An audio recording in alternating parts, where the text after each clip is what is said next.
সাথে আছে আমি নুসরাত জাহান নিশি। এই বাড়িটায় নাকি জিন থাকে, বাড়ির পাশে পুকুরটাতেও নাকি কেউ মাছ ধরতে পারে না। আমার মুখের কথাটা শুনে বন্ধু নাহিদ বলল, আমরা এ যুগের ছেলে বুঝলি, আমাদের বাপ দাদারা যা বলেছে সেটা মিথ্যেও হতে পারে। তুই কি দেখেছিস কখনো? আমি না, আমি তো দেখিনি, কিন্তু অনেকেই বলে জান্নাত, অনেকে বলে, বলেই কি বিশ্বাস করতে হবে? আমরা না দেখলে বিশ্বাস করব না। আমি জিন পরে কি মানুষের মতো চলাফেরা করে যে দেখতে পাবে? নাহিদ, তাহলে যেভাবে দেখা যায় সেভাবে দেখব। আমি মানে কি বলতে চাস? জান্নাত, আরে বলদ, ও বোঝাতে চাই আমরা নিজের চোখে জিন দেখব, ওই বাড়িতে যাব জিন দেখার জন্য। এই কি বলিস, পাগল হলি নাকি দুজনের? যদি সত্যি সত্যি জিন থাকে তো তখন কি হবে শুনি? নাহিদ, কি আর হবে, জিনকে দেখে বাড়িতে চলে আসব। বা বাবা, জিনকে দেখে বাড়িতে চলে আসব? জিনটা তাকে এমনি ছেড়ে দেবে, তাই না? নাহিদ, আমাদের দেখতেই পাবে না, আমরা আজ রাতে লুকিয়ে লুকিয়ে ওই বাড়িটায় ঢুকে এক কোণে বসে থাকবো। জান্নাত, আইডিয়াটা ঠিক, হ্যাঁ এটা করা যায়, আমি রাজি। তোরা রাজি হলে তো হবে না? আমি রাজি না, আমার ভয় করে। জান্নাত, তুই কি মেয়ে নাকি রে, বলদের মতো কথা বলিস? যা বলি তাই শোন, আজ রাতে আমরা যাব সেই বাড়িটায়, যেখানে গিয়ে দেখবো আসলে বাড়িতে বা বাড়ির সাথে পুকুরটায় কোনো সমস্যা আছে কিনা। আমি কিন্তু নাহিদ, কোনো কিন্তু না, যেতেই হবে। আমি ঠিক আছে যাব, গিয়ে যদি কোনো সমস্যা হয় তাহলে দেখিস, তোদের খবর আছে। কথাটা বলে যে যার বাড়িতে চলে গেলাম। আমরা যে বাড়ি নিয়ে কথা বলছি এটাকে গ্রামের সবাই ভুতুড়ে বাড়ি নামে চেনে। বাড়িটায় কেউ থাকে না, তাও অনেক বছর হয়। বাড়ির পাশে একটা পুকুরে, সেই পুকুরের কেউ গোসল করতে নামে না, এমনকি মাছও ধরে না। আমাদের গ্রামটা অন্য সব গ্রামের মতো না।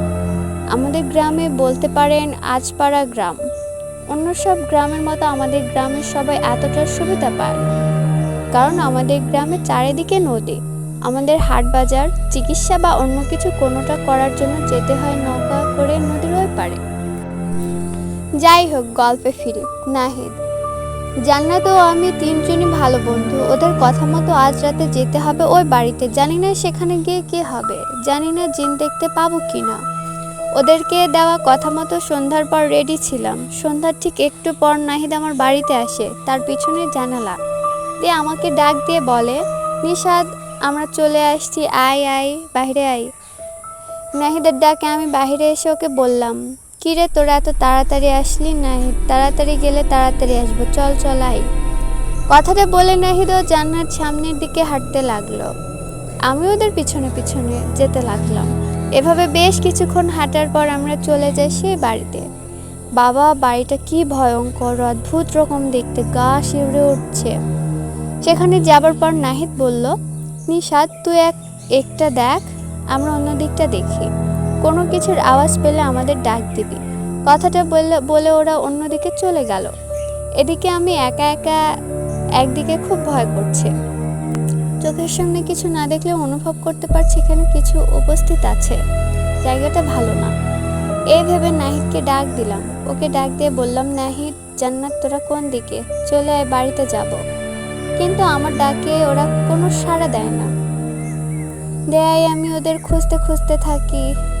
অনেক খোঁজাখুঁজি করে ওদেরকে না পেয়ে যখন বাইরে আসতে যাব, তখনই পিছনে ফিসফিস করে কে জানি আওয়াজ করলো। আওয়াজটা পেয়ে পিছনে ঘুরে তাকাতেই যা দেখলাম সেটা দেখার আশা করিনি। আমি দেখলাম খুব ভয়ঙ্কর একটা অবব্যয়। ভয়ঙ্কর রকমের অবব্যয়টাকে দেখে প্রচণ্ড এক চিৎকার দিয়ে বাড়ির দিকে দৌড়তে লাগলাম। পিছনে না তাকিয়ে এক দৌড়ে চলে আসলাম বাড়িতে। বাড়িতে আসার পর আমি আবারও চমকে গেলাম, কারণ বাড়িতে এসে দেখি নাহিদ ও জান্নাত আমার বাড়িতে, আমার রুমে বসে আছে। এটা কিভাবে সম্ভব? ওরা আমার বাড়িতে থাকলে তাহলে ওই ভুতুরে বাড়িতে কে ওরা তাহলে?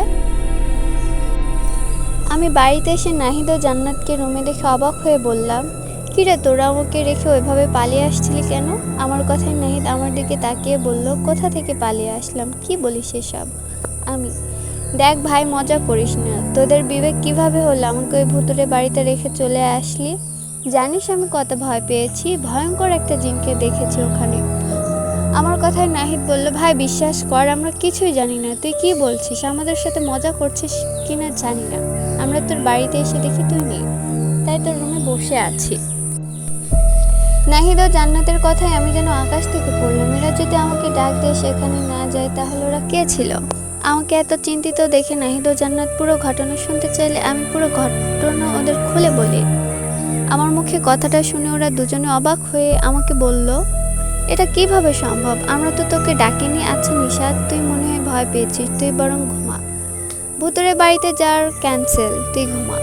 কথাটা বলে ওরা দুজনে বাড়িতে চলে গেল। ওরা চলে যাওয়ার পর ভয়ে আমার ঘুম আসছিল না, রুমে লাইট জ্বালিয়ে ঘুমিয়েছি। এই ঘটনার পরের দিন বিকেলবেলা নাহিদ আমাকে ফোন করে দেখা করতে বলল। ওর কথায় দেখা হতে বলল, কি রে শরীর ঠিক আছে তো, তুই ভালো আছিস? আমি আলহামদুলিল্লাহ ভালো আছি। ভয়ে ঘুম আসেনি, পরে লাইট জ্বালিয়ে ঘুমিয়েছি। নাহিদ, আরে ভয়ের কিছুই নেই, ওগুলো তোর মনের ভয়, আজ আমাদের সাথে গেলে সব ভয় কেটে যাবে। আমি, মানে কোথায় গেলে? জান্নাত, কেন ভুতুরে বাড়িতে? আমি, না না মাথা খারাপ নাকি, কাল রাতে যা ঘটলো, আমি আর ওই বাড়িতে যাব না ভাই, তোরা যা। নাহিদ, যাব না বললে হয় নাকি, আজ আমরা থাকবো তোর সাথে। আর আজ ভয়ের কিছুই নেই, কারণ আমরা যাব এক্ষুনি গিয়ে ঝোপের আড়ালে লুকিয়ে থাকবো, তারপর দেখবো ওই বাড়িতে বা বাড়ির পাশে পুকুরে কোনো জিন দেখা যায় কিনা। আমি, না না, কালও তোদের মতো কেউ আমাকে ডেকে নিয়ে গিয়েছিল, পরে গিয়ে দেখি ওখানে আমি একা। নাহিদ, আরে বোকা, কাল কি হয়েছে না হয়েছে ভুলে যা, আমরা তোর বন্ধু, দেখ তোর চোখের সামনে, এমন কথা বলিস না তো। বেলা শেষ হতে চললো, একটু পর সন্ধ্যা হবে, চল এক্ষুনি বেরিয়ে পড়বো, চল। কথাটা বলে আমাকে আর কিছু বলার সুযোগ না দিয়ে আমার হাত ধরে টেনে নিয়ে যেতে লাগলো। আমি কোনো উপায় না পেয়ে চলতে লাগলাম ওদের সাথে। সন্ধ্যা হতে একটু বাকি, আমরা হাঁটতে হাঁটতে পৌঁছে গেলাম সেই বাড়ির কাছে। সেই বাড়িটার কাছে গিয়ে ঝোপের আড়ালে লুকিয়ে পড়লাম। ঝোপের আড়ালে বসে অপেক্ষা করছি কখন রাত হবে আর কখন জিন দেখতে পাবো। বসে বসে অপেক্ষা করছি, এদিকে নাহিদ ও জান্নাত পাশাপাশি বসে প্রেম করছে। ওদের এই অবস্থা দেখে বললাম, এখানে কি প্রেম করার জায়গা নাকি? তোরা না বন্ধু বন্ধু হয়ে বন্ধুর সাথে প্রেম করিস, লজ্জা লাগে না? নাহিদ, না লাগে না, তুই ছাড়া কেউ তো জানি না আমরা একে অপরকে ভালোবাসি। জান্নাত, নিশাত, তুই কিন্তু সব ভুল বললি, নাহিদ শুধু আমার বন্ধু না, চাচাতো ভাইও হয় কিন্তু। আমি, ওই চুপ, দূরে বস, ওর থেকে দূরে বস বলছি। নাহিদ, আরে চিৎকার করিস না, সন্ধ্যা হয়ে গেছে, চুপ কর, বসে থাক।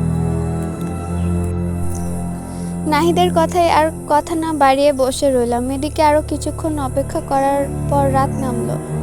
রাত নামতেই আমি, নাহিদ ও জান্নাত দেখলাম ভুতুরে বাড়ির পাশে যে পুকুরটা, সেই পুকুরের মাঝখানে হঠাৎ করে একটা অপব্যয় ভেসে উঠলো। অপব্যয়টার হাতে একটা কলসের মতো কি জানি, যেটা থেকে আলো বের হচ্ছে। আমরা দেখলাম সেই অপব্যয়টা আস্তে আস্তে উঠে আসতে ওপরে।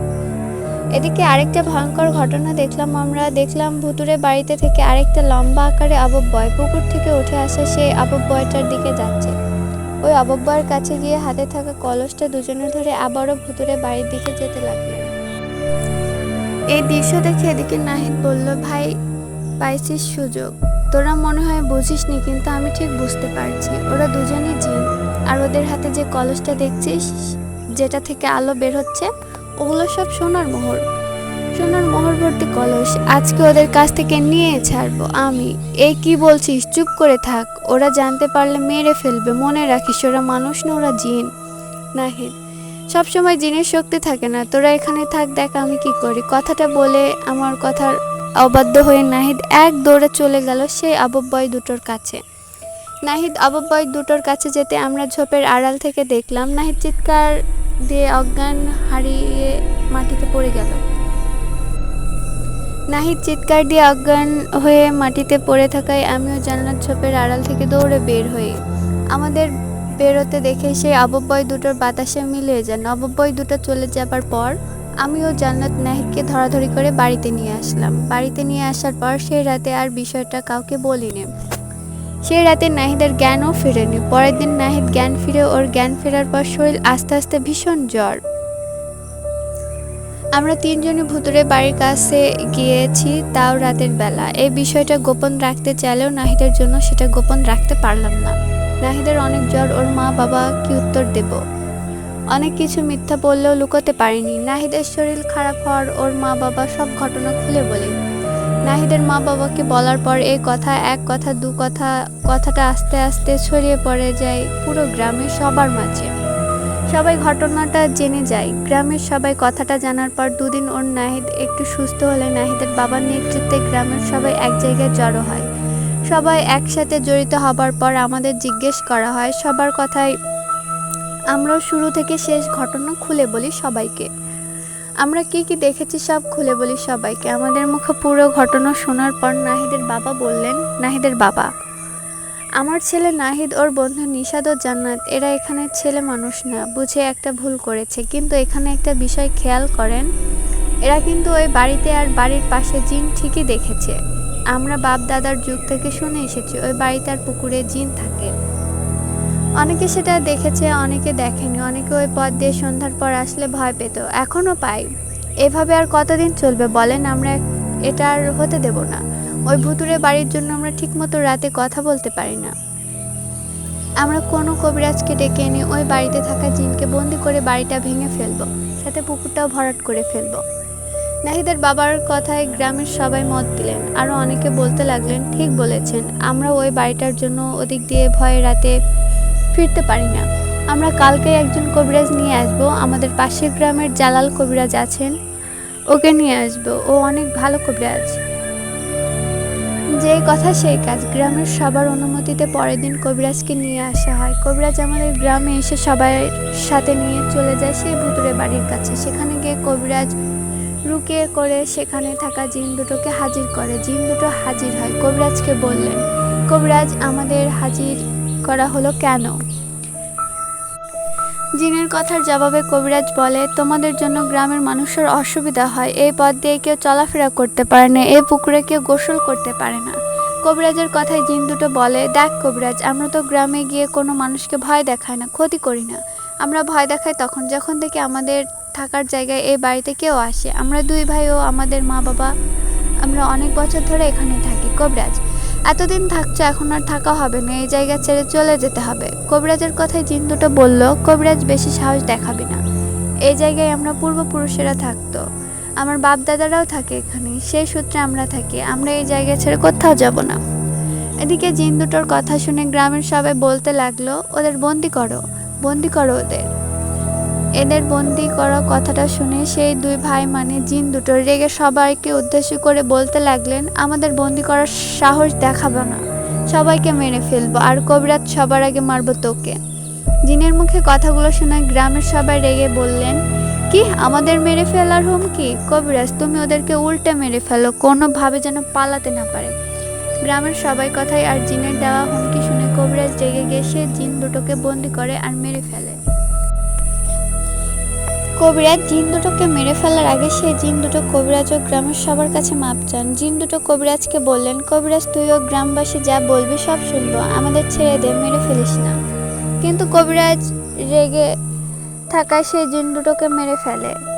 জিন দুটোকে মেরে ফেলার পর কবিরাজ সবার উদ্দেশ্য করে বলে, আমার মনে হয় এ বাড়িতে গুপ্তধন আছে। নাহিদ নিশাদও জানতো। ওরা যে দেখেছিল পুকুর থেকে একটা জিন একটা কলস নিয়ে উপরে উঠে আসছিল। আসলে ওই কলসে আছে সব গুপ্তধন, সোনার মোহর। আমি দেখি চেষ্টা করে কিছু বুঝতে পারিনি, কিন্তু সে সোনার ভরা কলসটা কোথায় আপনারাও খুঁজুন, কেউ না কেউ পাবই। কবিরাজের কথায় সোনার মোহর পাবার লোভে গ্রামের সবাই যে ভুতুরে বাড়ির যেখানে পারে সেখানে খুঁজতে লাগলেন। কেউ বা বাড়ির দেওয়াল ভেঙে ফেললো, কেউ বা মাটি খুঁড়তে লাগলো সে সোনার মোহর খোঁজার জন্যে। এভাবে বেশ কিছুক্ষণ খোঁজাখুঁজির পর সবাই যখন ব্যর্থ হলেন তখন কবিরাজ বললেন, আপনারা সবাই আসুন। আমার মনে হয় এই বাড়িতে ওই সোনার মোহর ভরা কলসটা নেই, এটা আছে ওই পুকুরে, হয়তো পুকুরের মাঝখানে মাটির নিচে এটা থাকতে পারে। আপনারা সবাই একটা কাজ করুন, পুকুরটা ছেঁচ করার ব্যবস্থা করুন। পুকুরের সব পানি ছেঁচ করে ফেলাই দিলে তখন পুকুরের মাঝখান থেকে হয়তো বা খুঁজে পাওয়া যেতে পারে। তাছাড়া সব পানি ছেঁচ করলে মাছগুলোও ধরা যাবে। কবিরাজের কথায় কিছুক্ষণের মধ্যে গ্রামের সবাই মিলে 2-3 ঘন্টার চেষ্টায় পুকুর সেচ করতে সক্ষম হলো। পুকুরের সব পানি সেচ করার পর পুকুরের যে মাছ ছিল সেটা গ্রামের সবাই যে যা পারছে ধরে নিয়েছে। বাকি রইল সোনার মোহর ভরা কলস। পুকুরের সব পানি শেষ করে মাছ ধরার পর কবিরাজ পুকুরের মাঝখানে গিয়ে কি জানিয়ে বিড়বিড় করে বলতে থাকে। এভাবে বেশ কিছুক্ষণ চলার পর কবিরাজ বলে, এখন এই জায়গাটা খুঁড়ে দেখো। কবিরাজের কথায় সেই জায়গাটা খুঁড়তেই বেরিয়ে আসে সোনার মোহর ভরা কলস। কলসটা পাবার পর সেটার ভেতরে থাকা সোনার মোহরগুলো কাড়াকাড়ি করে যে যতটা পেরেছে নিয়েছে। বিষয়টা তখন দেখলেও খারাপ লাগছিল। জিন হলেও কিন্তু এগুলো ওদের সম্পদ। জিনের সম্পদ এভাবে লুট করে নেওয়ার পরিণাম যে কী হয় সেটা বুঝতে পারবেন সামনে। যাই হোক, সোনার মোহর ও পুকুরের মাছ এগুলো সবাই পাবার পর আনন্দে সেখান থেকে গ্রামের সবাই ফিরে আসলেন সবার নিজ বাড়িতে। সবাই গ্রামে ফেরার পর সেই রাতে সবার সাথে ঘটে এক আজব ঘটনা। ভুতুড়ে পুকুর থেকে সেই যে সবাই মাছ ধরে নিয়ে আসলো, সেই মাছ রান্না করার পর গন্ধে কেউ খেতে পারেনি। প্রথমে সবাই ভাবতো তাদের সাথে মনে হয় এরকম ঘটনা ঘটছে, কিন্তু আস্তে আস্তে সবার জানাজানি হলো। তখন সবাই একই কথাই বলল। সবাই বলল গন্ধে মাছগুলো খেতে পারেনি। ঘটনাটা এখানেই থমকে গেল।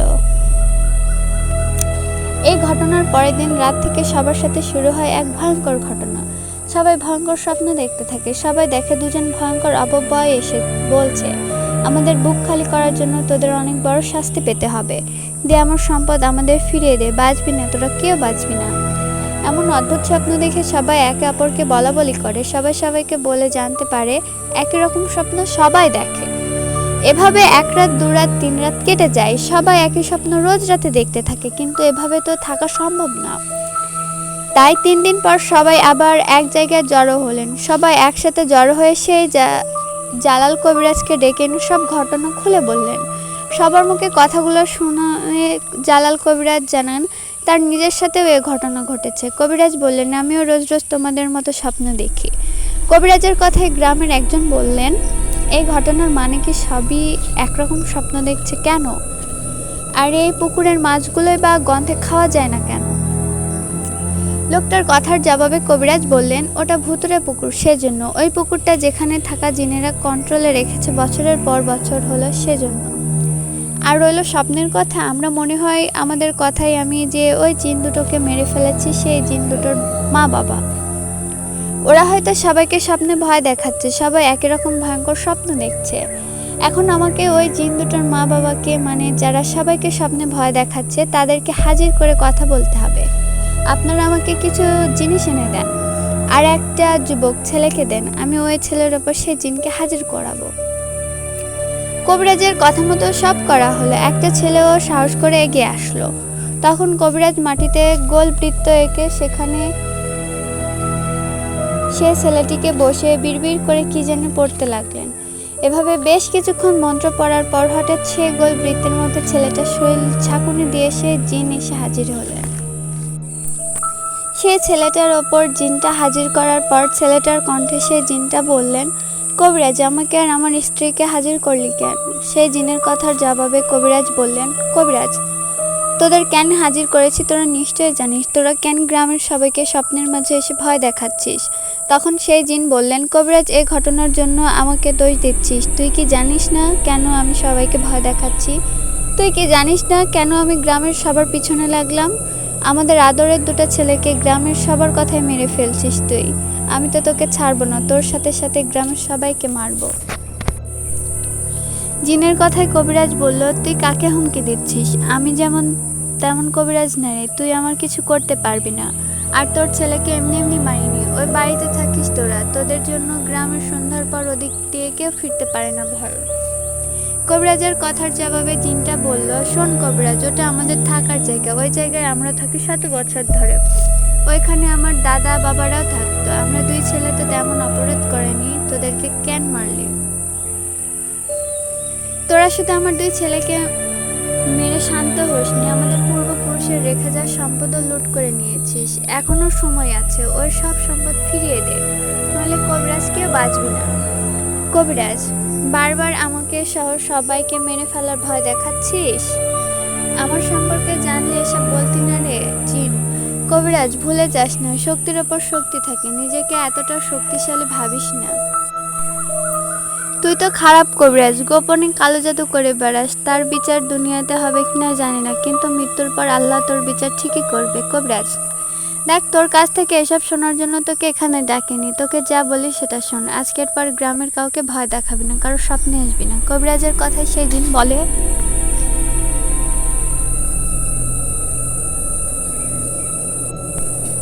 ছেলে হারানোর কষ্ট তুই বুঝবি না রে। যার প্রিয়জন হারায় সে বুঝে তার কষ্ট। আমি ছেলে দুটোকে হারিয়েছি, আমি এই কষ্ট ভুলতে পারবো না। আমিও আমার স্ত্রী আমাদের এক আত্মীয় বাড়িতে বেড়াতে গিয়েছিলাম, সেই সুযোগে তুই আমার ছেলে দুটোকে মেরে ফেলেছিস। ছেলেকে মারার পর গ্রামের সবাই যে সোনার মোহরগুলো নিয়ে আসছিস, এগুলো এক্ষুনি ফিরিয়ে দে, নইলে আমি কাউকে ছাড়বো না। দিন যত যাবে আমি তোদেরকে ভয় তত বেশি দেখাবো, আর আস্তে আস্তে মারতে শুরু করবো। জিনের কথাগুলো কিন্তু গ্রামের সবাই শুনতে পাচ্ছিল। সবাই কথাগুলো শুনে কবিরাজকে বলে, কবিরাজ, এই জিন তো দেখি তোমার সামনে গ্রামের সবাইকে হুমকি দিচ্ছে। তুমি নাকি বড় নাম করা কবিরাজ, দেখাও তোমার কেরামতি। ওদেরকে বন্দি করে ফেলো, নইলে ওরা ওদের ছেলেদের মৃত্যুর প্রতিশোধ নিতে গ্রামের সবাইকে মেরে ফেলবে। ওরা যদি বন্দি থাকে তাহলে আমাদের কিছু হবে না। সবার কথা শুনে সেই জিন বলে, কবিরাজ, ভুলেও এই কাজ করিস না, মরবি, তোর বংশ নির্বংশ করে দেব। কবিরাজ, ছেড়ে দে আমাদের বন্দি করিস না। আমাদের ছেলেকে মেরে ফেলেছিস, আমাদের বন্দি করিস না। জিনটার কথায় কবিরাজ বললেন, তোদের বোতলবন্দি করে মাটির নিচে পুঁতে রাখবো, যেন কখনো মুক্তি না পাস। আমাকে ভয় দেখাস, তাই না? নিজের কথা ভাব। কথাটা বলে কবিরাজ কথা মতো সেই জিন ও তার স্ত্রীকে বোতলবন্দি করলেন। তাদের বোতলবন্দি করে কথা মতো সেখানে একটা গাছের নিচে মাটি খুঁড়ে পুঁতে দিলেন। জিনটাকে বন্দি করে পুঁতে রাখার পর থেকে গ্রামের সবার রাতে স্বপ্ন দেখা বন্ধ হয়। কি ভাবছেন গল্প এখানেই শেষ? না না, গল্প তো কেবল শুরু। জিনকে বন্দি ও পুঁতে রাখার পর গ্রামের সবকিছু স্বাভাবিক হয়। এভাবে কেটে যায় 1টি মাস। তারপর গল্পটা এখনো অনেক কাহিনী বাকি পড়ে আছে, কিন্তু শুনতে থাকুন, অনেক কিছু জানতে পারবেন। এভাবে কেটে যায় 1টি মাস। 1 মাস পরের ঘটনা, একদিন আমি নাহিদ ও জান্নাত বসে বসে গল্প করছিলাম। গল্পের ফাঁকে আমরা সেই জিনটার প্রসঙ্গে কথা বলতে থাকি। আমি ওদের বলি, নাহিদ, তোর কি মনে হয় না আমরা গ্রামের সবাই সেই জিন ও তার পরিবারের সাথে অন্যায় করলাম? আসলে দোষটা তো আমাদের। তুই আমি জান্নাত যদি ভূতুরের বাড়িতে না যেতাম তাহলে ঘটনা এত দূরে এগোতে পারতো না। গ্রামের সবাই কবিরাজের মাধ্যমে সেই জিনের 2 সন্তানকে মেরে ফেললাম। সেই জিনটাকে বন্দি করে পুঁতে রাখলাম গাছতলায়। এটা কি ঠিক হলো বল? নাহিদ, তোর দেখি দরদ একবারে উতলায় পড়ছে। আমরা তো আর সাধে সেই জিনগুলোকে মারিনি, বন্দি করিনি। ওরা আমাদের ভয় দেখায়, মেরে ফেলার হুমকি দেয়। তাহলে আমরা কি করব বল? নাহিদের কথায় জান্নাত বলল, নিশাত, তোর জিন পরীর জন্য খুব মায়া। আহ রে, দেখিস কোনো পরী এসে তোর প্রেমে পড়ে না যেন। ওর কথায় আমি বললাম, দেখ, কারোর সাথে অন্যায় হলে তার জন্য মায়া তো লাগবেই। নাহিদ, তোর তো মায়া থাকবে, তুই তো আবার ডাক্তার। গ্রামের কারো কোনো সমস্যা হলে তাকে নৌকা করে নিয়ে যাস হাসপাতালে। আমি, এটা কেমন কথা? আমি ডাক্তার হতে যাব কেন? দেখ, চারিদিকে নদী, নদীর মাঝে আমাদের গ্রাম।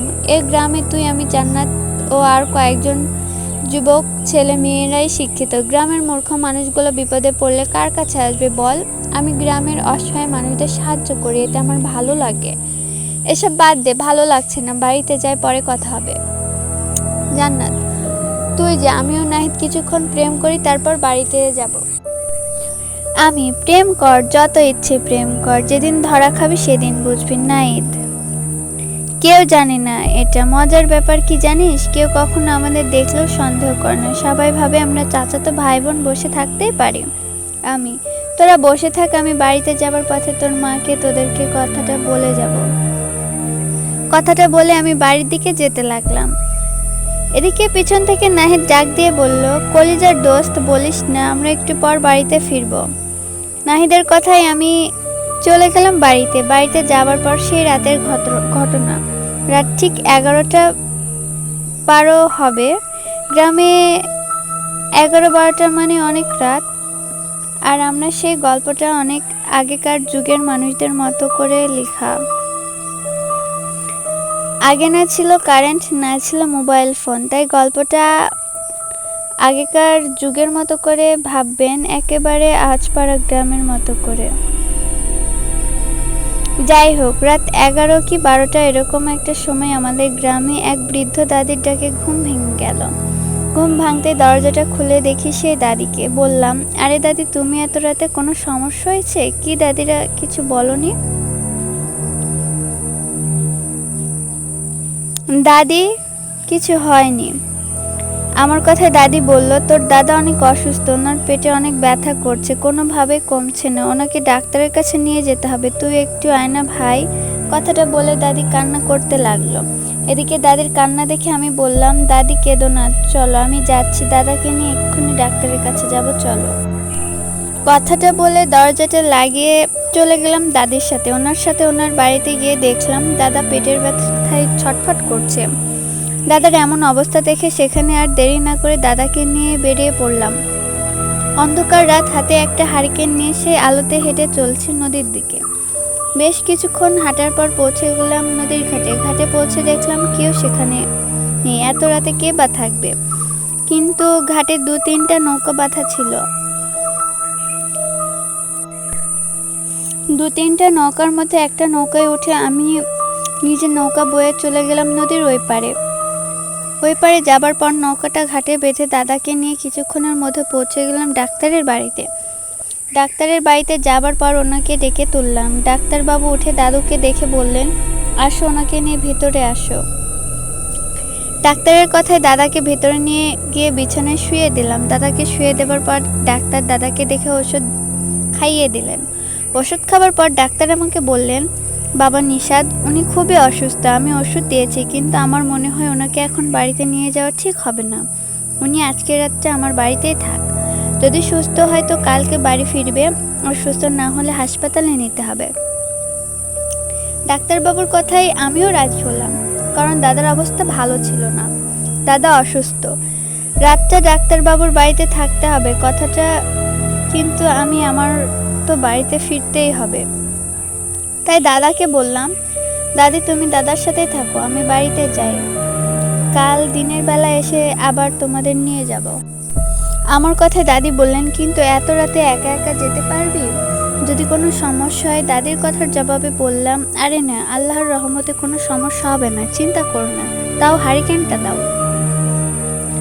কথাটা বলে হারিকেন নিয়ে হাঁটতে হাঁটতে চলে আসলাম নদীর ঘাটে। নিশিরাত, না আছে রাস্তায় কেউ, না আছে নদীর ঘাটে কেউ। আমি নদীর ঘাটে এসে দেখলাম নৌকা ঠিকঠাক জায়গায় বাঁধা আছে। আমি নৌকায় এসে হারিকেন রেখে নৌকা নিয়ে একটু সামনে আসতে হঠাৎ পেছন থেকে একটা ডাক শুনলাম। কেউ আমাকে উদ্দেশ্য করে মিষ্টি সুরে বলল, কে গো মাঝি, একটু দাঁড়াও, আমি ওই পারে যাব, দাঁড়াও। আরে এত রাতে মেয়েদের কণ্ঠে কে ডাকে? ডাকটা শুনে নৌকা ঘুরিয়ে আবার ঘাটের কাছে যেতে দেখলাম ঘন্টা পরে একটা মেয়ে বউ সাজে দাঁড়িয়ে আছে। আমি ঘাটে যেতে সেই মেয়েটা আবারও বলল, আমি ওই পারে যাব, আমাকে একটু নিয়ে যাবে? মেয়েটার কথাই আমি বললাম, কে আপনি? এ রাতের বেলা নদীর ঘাটে ওই পারে কার কাছে যাবেন? ওটা তো আমাদের গ্রাম। ওর কথায় মেয়েটি বলল, আসলে ওই পারে যাব আমার এক আত্মীয়র বাড়িতে, আমার মা বাবা আমাকে জোর করে বিয়ে দিয়েছিল, তাই পালিয়ে যাচ্ছি, আপনি কি আমাকে একটু নদীটা পার করে দিবেন? এ রাতে এই মেয়েটা নদীর ঘাটে একা একা থাকবে, এটা ভেবে মেয়েটাকে বললাম, উঠুন, নৌকায় উঠে বসুন। আমার কথায় মেয়েটা নৌকায় উঠে বসায় আমি আবারও নৌকা নিয়ে আসতে লাগলাম আমাদের গ্রামের ঘাটের দিকে।